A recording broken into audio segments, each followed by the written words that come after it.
Hello friends, welcome back to my channel. Friends, आगे बढ़ने से पहले मेरे चैनल को सब्सक्राइब कर लें, जिससे कि आपको मेरी वीडियो के नोटिफिकेशन सबसे पहले मिल जाए। और हाँ, नोटिफिकेशन बेल को प्रेस करना ना भूलें।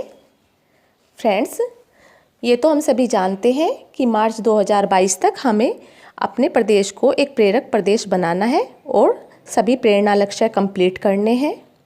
उसी सीरीज में फ्रेंड्स, मैं आज आपको प्रेरणा तालिका के बारे में बता रही हूँ कि उसमें हमें क्या क्या लक्ष्य निर्धारित करने हैं और उनकी दक्षताएं क्या हैं और हम उनका आकलन किस तरह से करेंगे, कौन कौन से तरीके अपनाएंगे और कौन कौन से प्रश्नों का यूज हम करेंगे, जिससे कि हम छात्रों का आकलन कर सकें।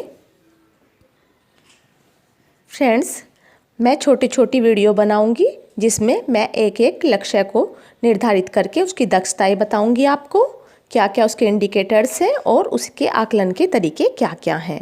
फ्रेंड्स, आज मैं सबसे पहले आपको मैथ सब्जेक्ट की पहली दक्षता को बता रही हूँ कि उसमें हमने क्या लक्ष्य लिया है और क्या क्या उसके इंडिकेटर्स हैं। सबसे पहले हम इसमें 3 कॉलम बनाएंगे। फ्रेंड्स, मेरा सजेशन ये है कि आप अपने क्लास के अकॉर्डिंग अपनी एक फ़ाइल बना लें और उसमें फ़ाइल में अपनी प्रेरणा तालिका, उसमें एक एक लक्ष्य लेकर एक एक पेज पर ये बनाते हुए चलें, जिससे कि कोई भी अगर हमारे स्कूल में निरीक्षण के लिए आएंगे तो हमें कोई भी प्रॉब्लम नहीं होगी, हम उन्हें इस तरह की अपनी फ़ाइल दिखा सकते हैं।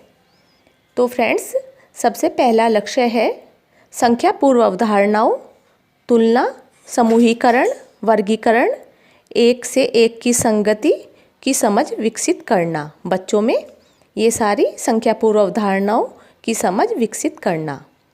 इसकी दक्षताएं क्या क्या हैं? बच्चे अपने आसपास की चीज़ों में छोटा बड़ा, हल्का भारी, दूर पास, आगे पीछे, ऊपर नीचे, दाएं बाएं, कम ज़्यादा, बराबर की पहचान करना, वह उनके आधार पर वस्तुओं का वर्गीकरण कर लेते हैं। नेक्स्ट है, बच्चे दिए गए चित्रों में से अंतर स्पष्ट कर लेते हैं।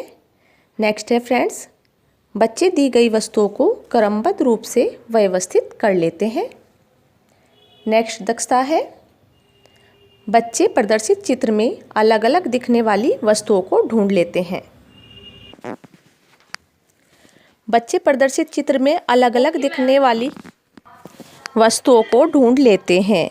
तो अगर हम बच्चों को कोई चित्र दिखाते हैं और उसमें हम बच्चों से पूछते हैं कि बच्चों मेज़ कहाँ है, पेड़ कहाँ है या कुर्सी कहाँ है, कुछ भी हम बच्चों से चित्र पूछते हैं तो बच्चे उन्हें ढूंढ लेते हैं।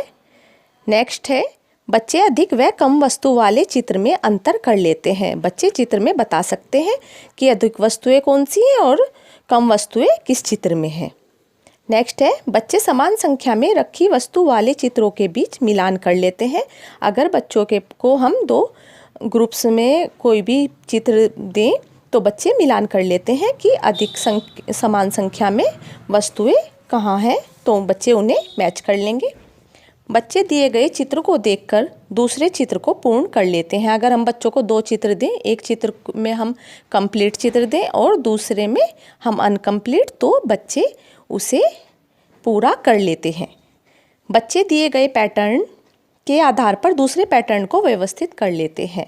अगर हम बच्चों को एक पैटर्न दे दें और फिर हमें दूसरा पैटर्न दें कि इसके अकॉर्डिंग आप दूसरे पैटर्न को कंप्लीट करो, तो बच्चे उसे कंप्लीट कर लेते हैं।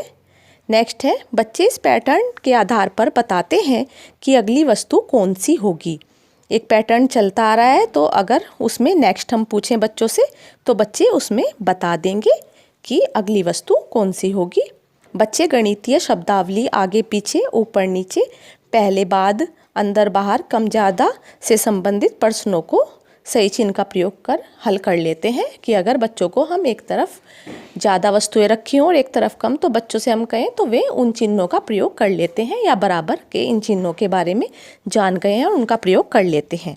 अब फ्रेंड्स, मैं बताऊंगी इन दक्षताओं के आकलन हमें किस तरह से करना है, क्योंकि हमें बच्चों का एक आकलन प्रपत्र बनाना होगा और उसके आकलन के लिए कैसे हम प्रश्न यूज कर सकते हैं और कौन कौन से तरीके हैं जो हमें यूज करने होंगे बच्चों का आकलन करने के लिए। सबसे पहले हम बच्चों को कोई भी पिक्चर दिखाएंगे तो उसमें हम कहेंगे कोई लंबी या छोटी वस्तु है कि लंबे को सर्कल करो या सबसे छोटे को सर्कल करो या टिक का निशान लगाओ, हम कुछ भी कह सकते हैं। कौन हल्का और कौन भारी है वस्तु देखकर पता करो। अगर हम एक चित्र में एक भारी वस्तु बना देंगे और एक हल्की, तो बच्चों से हम पूछेंगे कि हल्की वस्तु कौन सी है और इसमें भारी वस्तु कौन सी है, इसे देखकर बताओ। तो ये एक आकलन का तरीका हुआ। नेक्स्ट है गिनी और नहीं गिनी हुई वस्तुओं को बताओ। एक तरफ हमने कुछ वस्तुएं रख दी हैं, तो उनमें गिनी हुई कौन सी है और नहीं गिनी हुई कौन सी है, उन वस्तुओं के बारे में हम इस तरह के प्रश्न बच्चों से पूछ सकते हैं। वस्तुओं को गुणों के आधार पर अलग अलग कराएं। एक तरफ अगर हमने ठोस वस्तु रख दी है और एक तरफ हमने कोई द्रव, दूध, पानी इस तरह से रख दिया है, तो हम कहेंगे कि इन्हें ठोस वस्तुओं को एक तरफ अलग करो और द्रव को अलग। तो बच्चों से इस तरह से हम अलग करा सकते हैं। वस्तुओं और चित्रों को अलग अलग कर जोड़ी बनाएं। कुछ वस्तुएं दिखा देंगे और चित्र, उन्हें अलग करके उनके ग्रुप में बच्चों को ग्रुप्स बनाने होंगे या पेयर बनाने होंगे। तो बच्चों को हम इस तरह के क्वेश्चन भी दे सकते हैं। और वस्तुओं को मिलाकर गिनती करवाएं।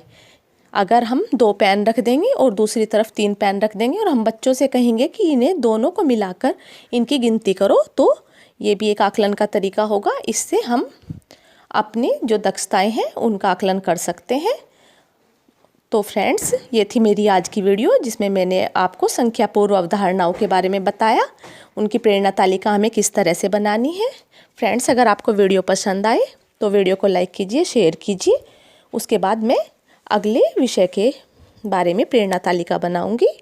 Friends, bye.